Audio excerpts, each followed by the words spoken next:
할렐루야. 같이 해볼까요? 예수 더 알기 원하네. 오늘 예수님을 아는 역사와 은혜가 있기를 바랍니다. 이런 말이 있어요. 아는 만큼 보이고 보이는 만큼 느낀다. 같이 해볼까요? 아는 만큼 보이고 보이는 만큼 느낀다. 그렇죠. 아는 만큼 보여요. 여행을 떠나면 여러분들은 어떻게 가셔요? 목적지에 대해서 그냥 무턱대고 막 가십니까? 아니면 내가 가야 할 목적지가 어떤 곳인지를 알고 가십니까? 우리가 이 공주를 가도 공주에는 세계 문화유산이 있대. 공산성이라는 곳도 있고 아주 오래된 교회도 있고 또 여기는 공주는 밤이 유명하대. 먹을 것도 뭐가 있고 이런 것을 알고 가는 사람이 있고 그냥 오늘 가볼까? 가서 보면 알겠지 이러고 가는 사람도 있다라는 거죠. 목사님들이 가끔 이제 보면은 다른 분들도 보면 성지순례를 가기도 해요. 유럽으로 이스라엘로 가기도 하고 중동 어디 나라도 가기도 하고 각국의 이런 곳을 갈 때에 반드시 모여서 뭘 하냐면 공부를 하고 가요. 왜 공부합니까? 그래야 가서 볼 때 더 많은 걸 제대로 느낄 수가 있기 때문에 그래요. 사랑도 마찬가지입니다. 아는 만큼 사랑하는 거예요. 아는 만큼 사랑해요. 사랑하는 사람들의 자세를 가만히 보면 아주 자기 중심의 사람이 있고 상대 중심의 사람이 있어요. 그러니까 사랑의 자세라고 하는 것을 보면 자기 중심적인 사랑은 아주 이기적인 사랑이지요. 그런데 그 배려하는 사랑, 남을 존중하는 사랑, 이것을 가리켜서 상대 중심적인 사랑이라고 할 수 있습니다. 그러니까 가정이라는 것도 그렇게 돌아가잖아요. 나를 중심으로 돌아가는 가정이 있고 가족들 상대방을 중심으로 돌아가는 가정도 있어요. 그때에 느껴지는 사랑의 감정은 굉장히 다릅니다. 일방적인 사랑은 어떻습니까? 이걸 사랑이라고 많은 사람들이 얘기하지만 좋게 말하면 짝사랑이지만 요즘에 이 짝사랑에 지나쳐서 뭐가 됩니까? 스토킹 범죄가 되고 폭력이 돼요.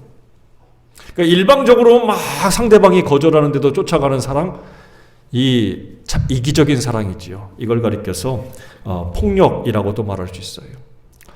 이솝우와 아이들의 동화책에 나오는 이야기인데 아주 유명한 얘기가 있죠.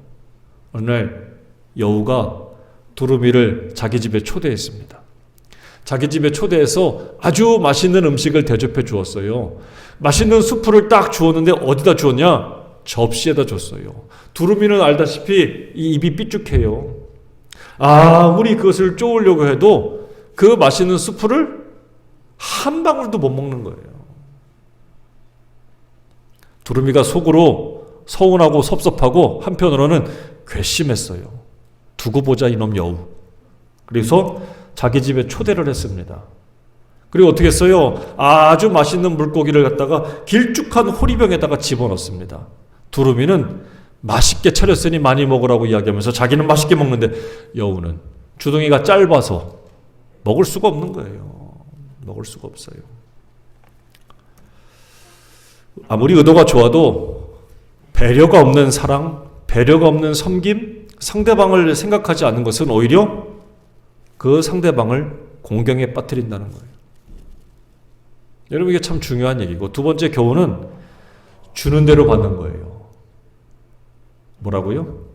주는 대로 받아. 너 골탕 먹이면 언젠가 나도 골탕 먹는다는 얘기예요. 그걸 우리가 깨달아야 된다는 얘기죠.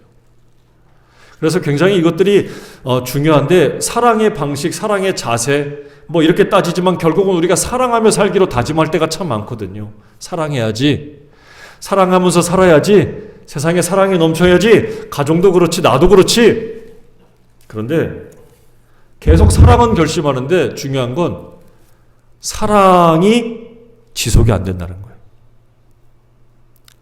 흔히 말하잖아요. 작심 며칠이요? 작심 3일이야. 내 우리 가족 사랑해야지. 내 우리 교회 사랑해야지. 하나님 사랑해야지. 막 이렇게 하는데 이 사랑이 지속이 되면 좋겠는데 지속이 안 돼요. 계속 가면 좋겠는데 계속이 안 되고 조금 가다가 찔끔 가다가 떡 멈출 때가 있어요. 그리고 하는 말이 바빠서 그래요. 힘들어서 그래요. 괴로워서 그래요. 이러면서 사랑이 멈출 때가 있더라는 거죠. 왜 그럴까 도대체? 왜 내가 하나님을 사랑하고 이웃을 사랑하고 그 사랑하면서 그 사랑 속에서 살기를 원하는데 왜 계속되지 않을까? 다른 게 아닙니다.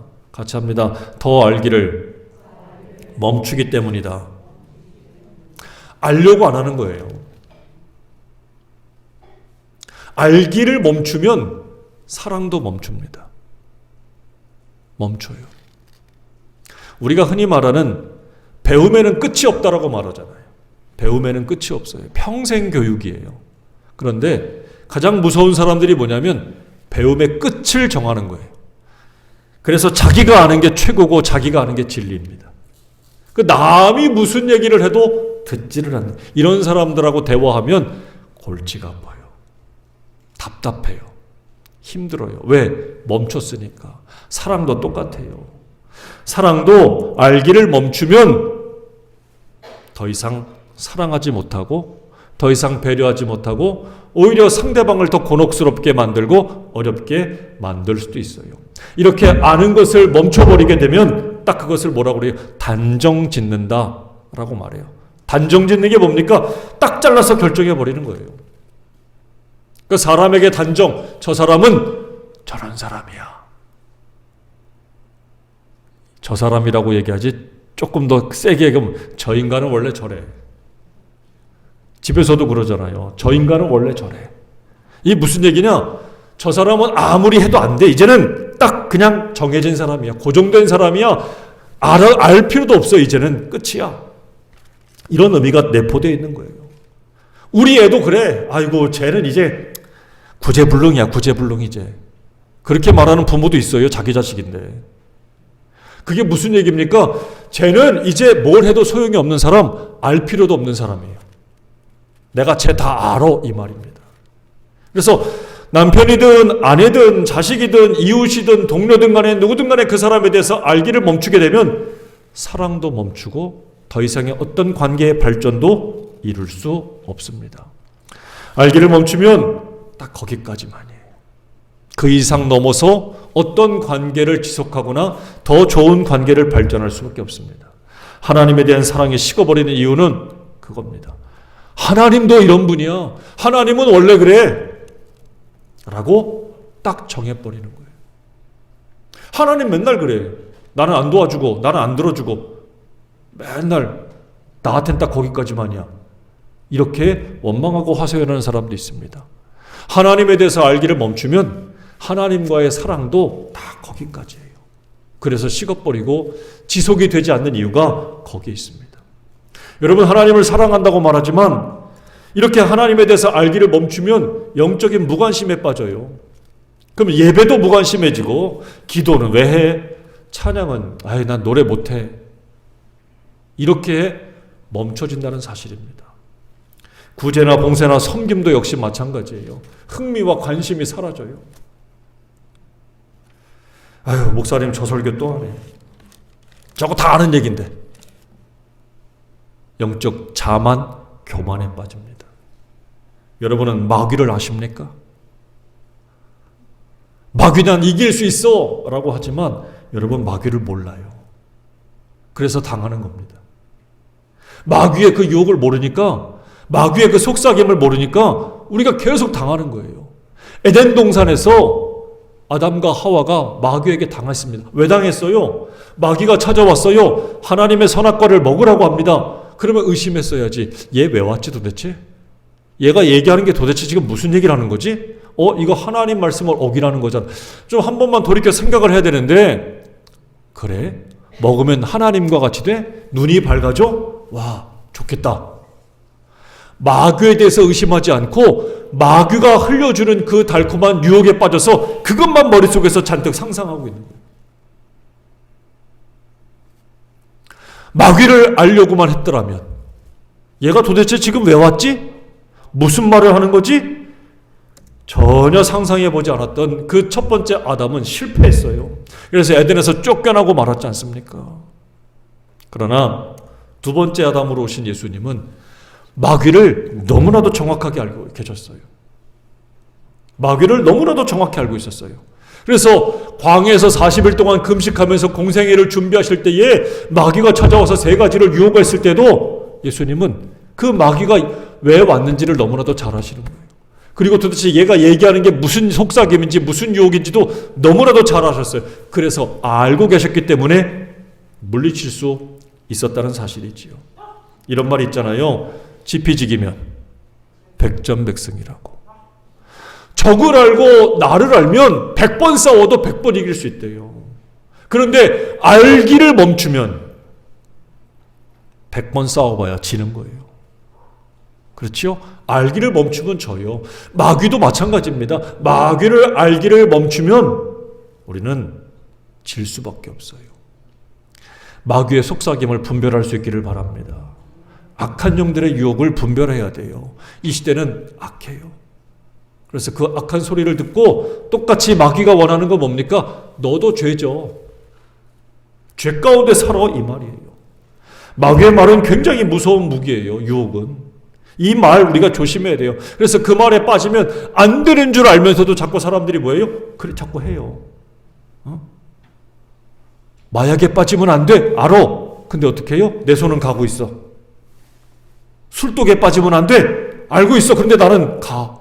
도박에 빠지면 안 돼. 그런데 나는 가.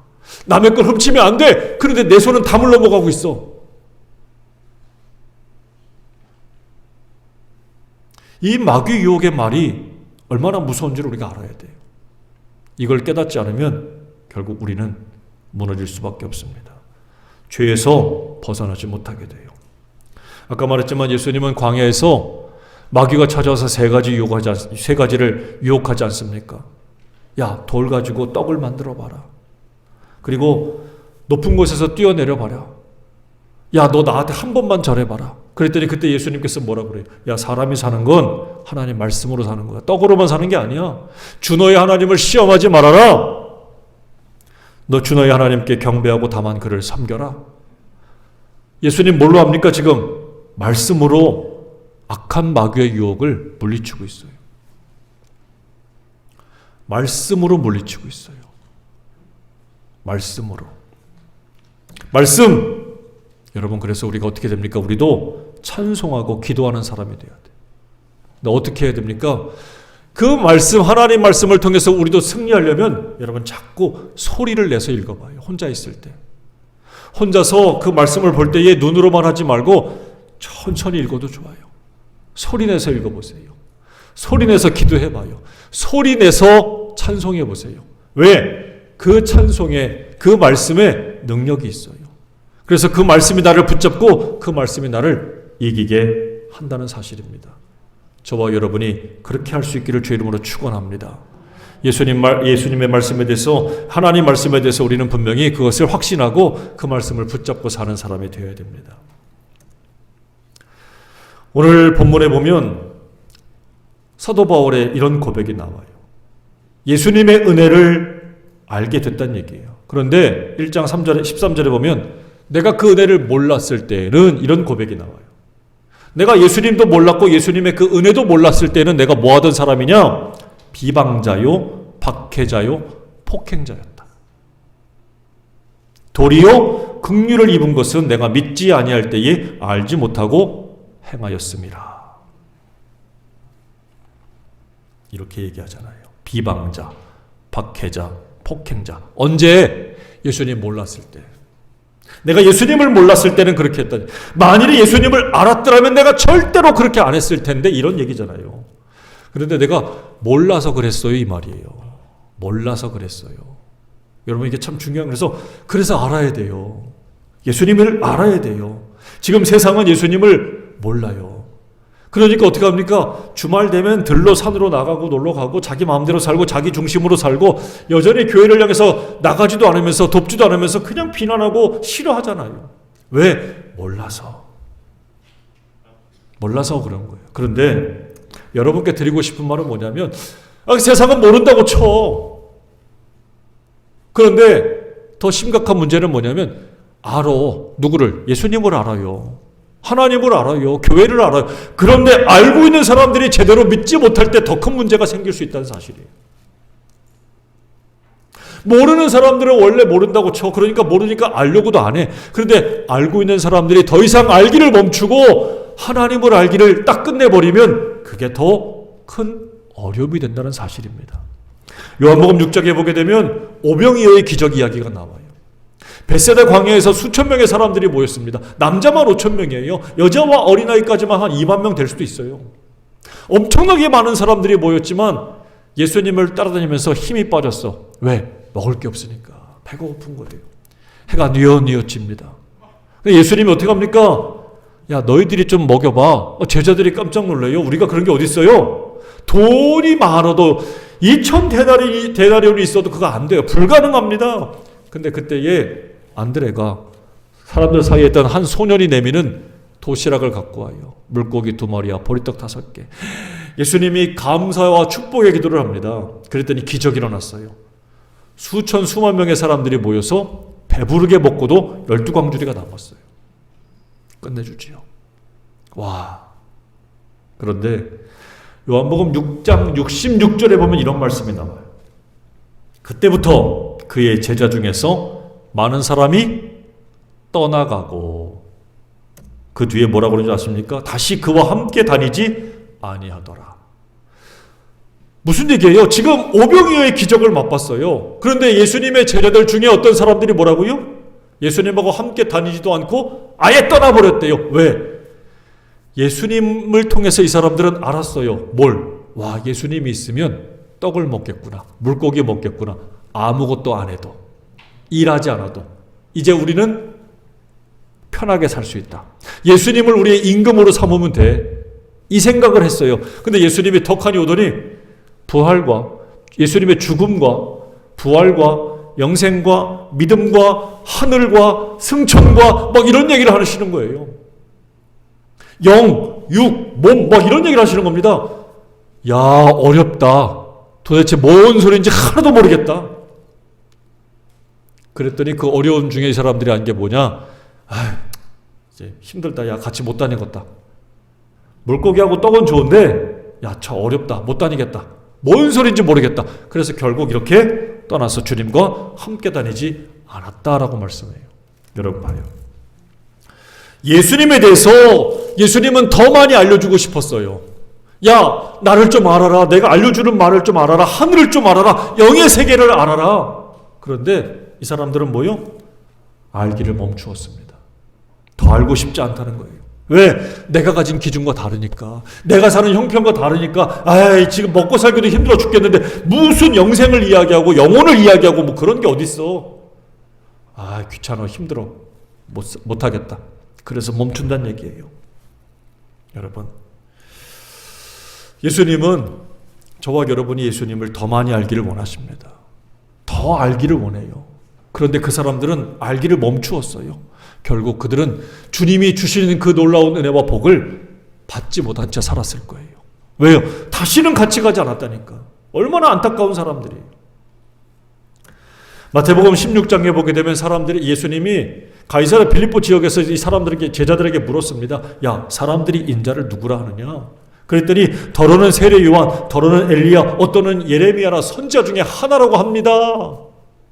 사람들은 그때까지 예수님을 그렇게 알고 있었어요. 그게 전부였어요. 더 알기를 원하지 않았어요. 야, 예수님은 죽었던 세례 요한이 살아서 왔나 봐. 막 선지자인가 봐. 막 그렇게만 알고 있었습니다. 근데 예수님은 야, 그게 전부가 아니야. 좀 더 알았으면 좋겠다. 너희는 나를 누구로 아느냐? 제자들에게 물었더니 제자들 중에 아무도 대답 못할 때 이게 베드로가 이야기합니다. 주님은 그리스도시요 살아계신 하나님의 아들이십니다. 바요나 시몬아, 네가 맞다. 너 정답이다. 그 천국 열쇠를 주시잖아요. 여러분, 예수님은 예수님을 더 알기를 원하고 정확히 알기를 원합니다. 정확히 알기를 원해요. 예수님 그리스도라는 말이 뭡니까? 기름 부음 받은 자, 메시아라는 뜻이에요. 다시 말하면 구원자입니다. 구세주입니다. 예수님은 나의 구세주, 우리의 구세주, 구원자라는 뜻이에요. 그분은 저와 여러분을, 우리 모든 인생들을 구원하기 위해서 이 땅에 오신 예수님이라는 거예요. 그 구원하실 분에 대해서 예수님은 뭐예요? 더 알고 정확히 알란 얘기예요. 분명히 알란 얘기입니다. 당시의 사람들은 예수님 무슨 마치 자판기처럼 알았어요. 100원짜리 500원짜리 집어넣고 꾹 누르면 내가 원하는 것을 철컥 받아내는 자판기 예수님. 그런 정도로만 알기를 원했던 거예요. 그러나 예수님은 절대 그런 분이 아닙니다. 예수님을 더 알고 분명히 알아야 됩니다. 그러면 내가 아는 만큼 더 보이게 되고 아는 만큼 더 사랑하게 되고 아는 만큼 더 많은 것을 느끼게 되고 경험하게 됩니다. 알기를 멈추면 사랑도 멈추고 은혜도 멈추고 기적도 멈춥니다. 멈추지 않는 사랑이 되기를 간절히 바랍니다. 오늘 본문에 나왔던 사도 바울은 예수님을 모를 때 자기 자신은 예수님을 비방하고 박해하고 폭행하는 사람이었다고 고백해요. 하지만 예수님을 알고 나니까 오히려 그 예수님을 위해서 자기가 뭐합니까? 비방을 받는 사람이 되고 욕먹는 욕바지가 됐어요. 박해받는 사람이 됐어요. 때리면 맞고 감옥에 가두면 갇힙니다. 쫓아오면 도망을 가는 사람이 되었어요. 폭행당합니다. 막 돌팔매질을 당하고 채찍질을 맞습니다. 그리고 나중에는 순교까지 했지요. 누구를 아니까? 예수님을 아니까. 그런데도 한마디도 야, 예수 믿으니까 억울하다. 예수를 알고 나니까 내가 이렇게 고생스럽다라는 말을 한 번도 한 적이 없어요. 오히려 사도 바울은 뭐라고 합니까? 힘든지도 모르고 항상 기뻐하세요. 쉬지 말고 기도하세요. 범사에 감사하세요. 예수님을 아니까 이렇게 말할 수 있고 이렇게 고백할 수 있어요. 도대체 예수님이 누구길래? 나아가서 사도 바울은 예수님을 자랑하는 사람이 되었어요. 보세요. 내가 믿은 예수님이 어떤 분인데 이 예수님을 당신들도 다 나처럼 믿었으면 좋겠습니다. 예수 믿으세요. 예수 믿으세요. 이렇게 예수님을 자랑하고 전도하는 사람이 되었다는 사실이에요. 오늘 14절 말씀에 우리 주의 은혜가 그리스도 예수 안에 있는 믿음과 사랑과 함께 넘치도록 뭐했다? 풍성한. 이 풍성한 은혜 받은 것이 너무 기쁘고 감사해서 바울은 전하는 사람이 되었다는 사실이에요. 오늘 그러면서 이 디모데전서에서 사도 바울이 자기 영적 아들처럼 여기는 디모데에게 전해주고 싶은 말이 뭐였냐? 하나님의 은혜를 알란 얘기예요. 은혜 알기를 멈추지 말란 얘기예요. 그 은혜를 알았을 때의 사도 바울이 내가 두 가지를 느꼈다는 거예요. 하나님의 그 풍성한 은혜 때문에 나는 첫째 무엇을 느꼈느냐? 12절에 보니까 나를 능하게 하신 그리스도 예수 우리 주께 내가 감사하면 나를 충성되이 여겨서 뭘 맡겼다고요? 직분을 맡겼대. 구해주신 것만도 감사한데 나에게 하나님의 일을 감당할 수 있는 직분까지 주셨다. 이게 얼마나 감사해요. 은혜를 아니까 그 은혜를 통해서 내가 직분을 받았구나 이걸 알았다는 거예요. 여러분은 하나님께 받은 구원, 하나님께 받은 직분을 은혜로 여기십니까? 감사하게 여기십니까? 진짜 감사한가요? 어떤 분들은 연말만 되면 목사님 못해 먹겠어요. 나 권사 안 하면 안 돼요. 나 부장 안 하면 안 돼요. 나 회장 안 하면 안 돼요. 우리 교회도 그렇지만 다른 교회도 그래. 목사님들 만나면 꼭 연말쯤 되면 이제 가까워지요. 11월, 12월 때 되면 당회를 앞두고 항상 그런 말을 해. 못해 먹겠어요. 사람들이 말을 안 들어요. 여러분 맞아요. 힘들고 어려운 거 사실입니다. 부담되는 것도 사실이에요. 많은 관심을 받고 어려운 것도 사실입니다. 그런데 한 가지를 모르는 거예요. 이걸 하나님이 주셨고 하나님의 은혜로 내가 직분을 받았고 그것을 행하야 한다는 사실을 모르는 거예요. 은혜를 모르는 거예요. 은혜를 모르면 하나님이 내게 주신 모든 것을 그냥 부담스러운 짐짝으로 알지 은혜로 몰라요. 감사와 기쁨으로 몰라요. 그래서 교회들마다 연말이 되면 힘들고 어려운 이유가 이런 것들 때문에. 사실은 은혜를 아는 것 같은데 은혜를 몰라요. 그래서 하나님이 내게 주신 것을 부담스럽게 여기는 겁니다. 그러나 오늘 사도 바울은 뭐라고요? 이게 은혜다. 하나님의 은혜. 어떤 은혜? 풍성한 은혜로 나 같은 죄인이, 나 같은 박해자, 비방자, 핍박자가, 폭행자가 아이고 어떻게 감히 하나님의 일을 할 수 있어? 내가 어떻게 이방인의 사도를 할 수 있어? 내가 어떻게 이런 죄인이 하나님의 말씀을 복음을 예수님을 전할 수 있을까? 야, 참 감사하다. 은혜를 아니까 이렇게 할 수 있는 거예요. 여러분 직분은 하나님의 은혜의 선물입니다. 은혜로 알고 하면 감당할 수 있는 거예요. 그러나 은혜를 모르고 직분을 부담과 원망으로만 여긴다면 영적 치매예요. 무슨 치매? 은혜를 잊어버리는 영적 치매에 걸린 거예요. 치매 무섭잖아요. 육신의 치매도 무서운데 영적인 치매는 얼마나 무섭습니까? 요한복음 17장 3절에 영생은 곧 유일하신 참 하나님과 그의 보내신 자 예수 그리스도를 아는 것이다 라고 말씀해요. 아는 거예요. 예수님과 하나님을 알고 은혜를 아는 사람이 되어야 정말 하나님이 내게 주신 모든 것을 감사와 기쁨으로 감당하는 사람이 될 수 있는 줄로 믿는 저와 여러분 되길 바랍니다. 내 직분은 은혜의 산물이에요. 받을 자격이 있어서 받은 게 아니에요. 바울이 무슨 자격이 있어서 사도의 직분을 받았습니까? 없어요. 하나님이 그럼에도 주신 거니까 그게 바로 은혜예요. 받을 자격이 없는 자에게 베푸신 하나님의 은혜. 그러니까 기뻐하고 감사하고 사랑하는 거예요. 여러분이 무슨 자격이 돼서, 제가 무슨 자격이 돼서 하나님의 직분을 맡은 게 아닙니다. 아무런 자격이 없음에도 불구하고 하나님이 주신 거예요. 그것을 깨닫고 내게 주신 모든 것에 대해서 기뻐하고 감사하고 고백할 수 있는 저와 여러분 되기를 주의 이름으로 축원합니다. 바울이 두 번째로 이 풍성한 하나님의 은혜를 통해서 깨닫게 된 것이 바로 뭐냐면 15절입니다. 미쁘다라는 말은 믿음직스럽다는 말이에요. 믿을만하다는 말입니다. 믿을만하다, 모든 사람이 받을 만한 이 말이요, 그리스도 예수께서 죄인을 구원하시려고 세상에 오셨다, 임하셨다. 그런데 주님이 오신 것을 알고 나서 보니까 바울이 뭐라고 고백합니까? 죄인 중에 내가 뭐라? 괴수를 거꾸로 읽어봐요. 수괴가 뭐요?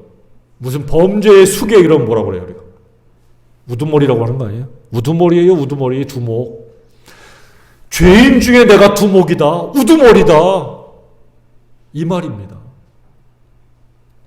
하나님의 은혜를 정확히 깨달았더니 바울이 뭐라고 고백해요? 두 번째, 그 은혜를 알고 났더니 내가 죄인인 것을 알게 됐대요. 여러분, 세상에 스스로 죄인이라고 부르는 사람이 얼마나 될까요? 교도소에 들어간 사람 치고 자기가 참회하고 내가 죄인입니다 하는 사람 얼마나 될까요? 죄 짓고 교도소에 들어갔는데 다 이구동성하는 말이, 내가 무슨 죄를 졌어, 나 아무 죄도 안 졌어, 잘못한 게 없어 라고 말을 해요. 굳이 교도소가 아니더라도 세상을 살면서 실수하고 잘못한 일에 대해서도 이렇게 말하는 사람이 적지 않습니다. 내가 무슨 잘못을 했는데, 말해봐. 내가 뭔 잘못했는데. 그리고 말해보면, 야, 세상에 그 정도로 안 사는 사람이 어디 있어. 다 그렇게 살지. 합리화시킵니다. 모든 사람들은 죄 살면서도 죄를 짓고도 오히려 죄를 숨기고 감추고 싶어요. 그래서 우리가 아까 요한복음 3장의 말씀을 교동문으로 읽을 때도 빛이 오면 사람들이 좋아하는 게 아니라 싫어한대. 왜? 자기의 어두운 부분이 드러나니까. 나의 죄성이 드러나니까 싫어한다는 거예요. 바울은 오히려 그런데 그때 그것을 기뻐하고 감사했어. 아, 내가 죄인이구나. 하나님의 은혜를 깨달았더니, 야, 내가 죄인 중에 두목이구나, 가장 나쁜 놈이구나라는 것을 깨달았다는 사실입니다. 사실 사도 바울은 스스로 괜찮은 사람이라 여겼던 사람이에요. 히브리인 중에 히브리인이고 바리새인 중에 바리새인이고 당시에 최고의 존경을 받는 가말리엘 선생님 밑에서 배웠고 로마의 시민권을 가지고 있던 사람이에요. 얼마나 열심히 율법으로 열심을 가진 사람인지 모릅니다. 스스로 괜찮은 사람이에요. 이 정도면 어디 갖다 놔도 빠지는 사람이 아니에요. 얼굴은 좀 못생겼어, 키도 좀 작아, 대머리예요. 그런데 그래도 자기가 가진 배경, 스펙을 통해서 보면 조금도 빠지는 사람 아니에요. 그런데 하나님의 은혜를 받고 그 앞에 서서 보니까, 야, 난 아무것도 아니구나. 아무것도 아니구나. 여러분, 우리가 가진 것이 얼마나 허무하고 얼마나 정말 초라하고 아무것도 아니라는 것을 바울의 고백을 통해서 깨달아야 돼요. 지금 우리가 가지고 있는 모든 것들은 하나님이 오라 하실 때에 하나도 가져갈 수 없고, 내가 가지고 있는 모든 것들이 그 어떤 것도 내가 하나님 앞에 설 때 지켜줄 수 없습니다. 죽을 때에 지켜줄 수 있는 건 아무것도 없어요. 그렇지요. 가져가지도 못해, 나를 보호해 주지도 못해. 여러분, 그래서 은혜는 아는 만큼 보이는 거예요. 은혜 알기를 멈추면 안 돼. 하나님이 어떤 분이라는 것을 멈추면 안 돼. 신앙과 기도생활, 예배생활을 멈추면 안 돼요. 그러면 거기까지예요. 구원받을 수 없는 존재인데, 가만히 두면 지옥 갈 수밖에 없는 존재인데, 그게 바로 난데 그런 나를 너무나도 사랑하시는, 지금도 사랑하시는구나. 그런 나를 위해서 주님의 십자가까지 짊어지셨구나. 야, 감사하다, 감사하다.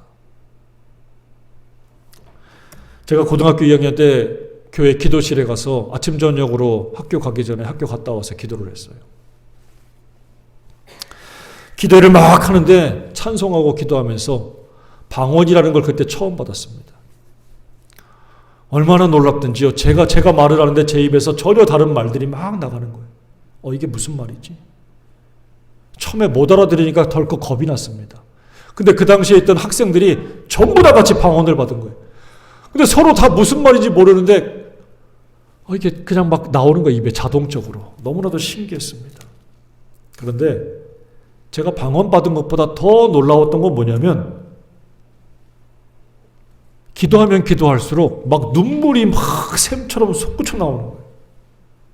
왜 내가 눈물이 나오지? 왜 내가 이렇게 울고 있지? 가만히 봤더니 다른 게 아니더라고요. 아, 내가 하나님 앞에 죄인이구나. 난 그전까지 하나님 앞에 내가 죄인이라는 사실을 몰랐어요. 고등학교 2학년짜리가 삶을 얼마나 살았습니까? 죄를 졌으면 얼마나 졌을까요? 그런데 내가 하나님 앞에 죄를 졌다는 사실을 그때 깨달았어요. 다른 게 아니더라고요. 하나님 중심으로 안 살고 나 중심으로 산 거예요. 내가 하고 싶은 말, 내가 하고 싶은 대로, 내가 하고 싶은 행동대로, 내가 생각하고 싶은 대로 내 마음대로 살았던 모든 것들이 죄라는 것을 깨닫게 되었어요. 그때 알았어요. 얼마나 눈물이 나던지. 기도할 때마다 눈물이 멈추지 않더라고요. 여러분, 예수님을 더 알면 다른 사람이 아니라 나를 더 정확히 알아. 기도하는 사람은 남을 비방하고 남의 허물을 책망하고 저게 잘난 인간인지 못난 인지 이걸 따지는 게 아니라 은혜를 알고 기도를 하면 나를 더 정확히 보게 되는 거예요.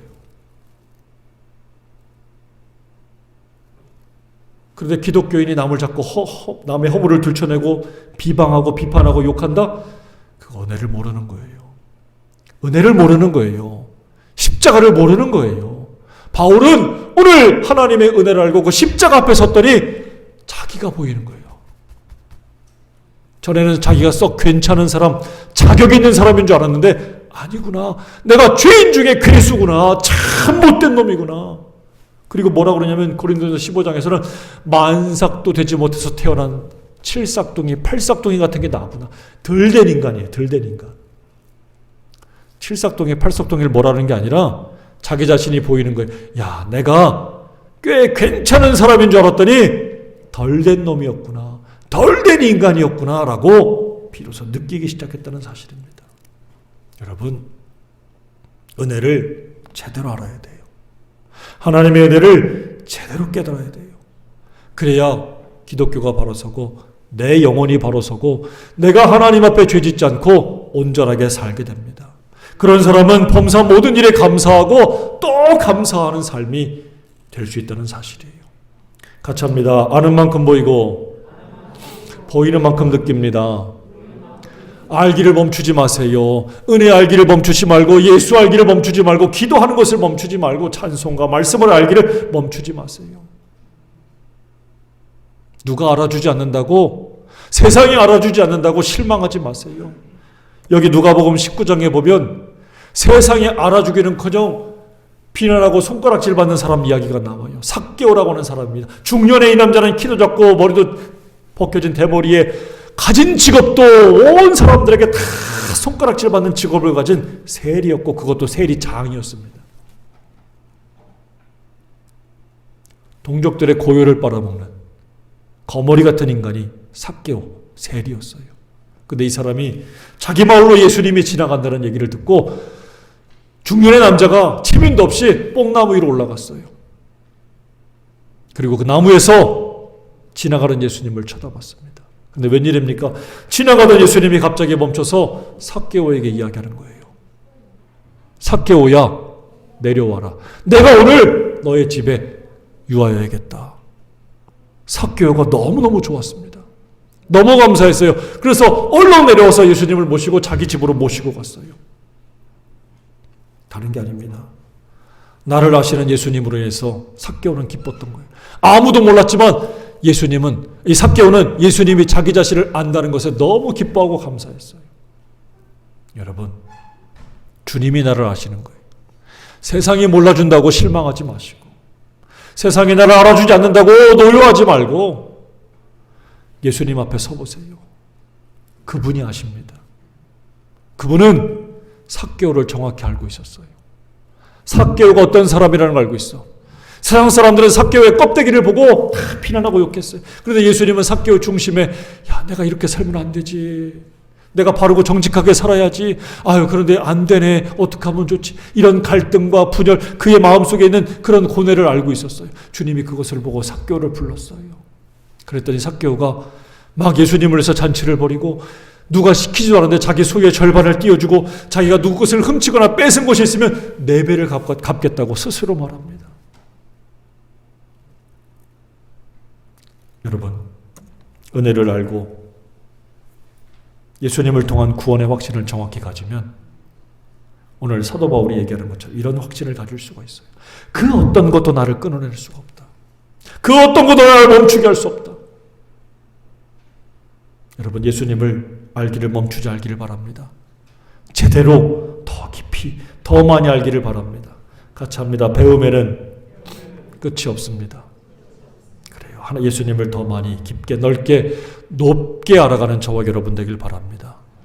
은혜를 더 많이 사모하고 은혜 받기를 구하세요. 반드시 그 은혜가 넘치는 저와 여러분의 삶이 될 줄로 믿습니다. 기도하겠습니다. 아버지 하나님, 많은 사람들이 은혜를 받고 변화되고 거듭난 삶을 살지만 여전히 우리 가운데는 그 은혜 알기를 멈추고 예수님 알기를 멈추고 하나님의 뜻 알기를 멈춘 상태로 그저 내 눈에 보이는 것, 내가 알고 있는 것에만 멈추어서 이러쿵 저러쿵 비판하며 설 때가 얼마나 많은지요. 주님, 오늘 사도 바울처럼 그 은혜를 알고 나니 그 풍성한 은혜로 받은 내 직분이 얼마나 귀한 것인지 깨닫게 하여 주옵소서. 또한 주님을 알고 나니 남들을 향해서 이러쿵 저러쿵 할 게 아니라 내가 가장 큰 죄인이고 내가 바로 문제덩어리라는 것을 깨닫는 나를 바로 보는 기회를 주시옵소서. 이를 통하여 주님이 기뻐하는 온전한 믿음의 종으로서 믿음의 백성으로 제대로 살 수 있도록 주님 도와주시옵소서. 주의 은혜 알기를 기뻐하고 간절히 원하는 자들에게 오늘 그 풍성한 은혜가 가득 넘치는 인생이 되게 주님 도와주시옵소서. 예수님의 이름으로 간절히 기도드립니다. 아멘.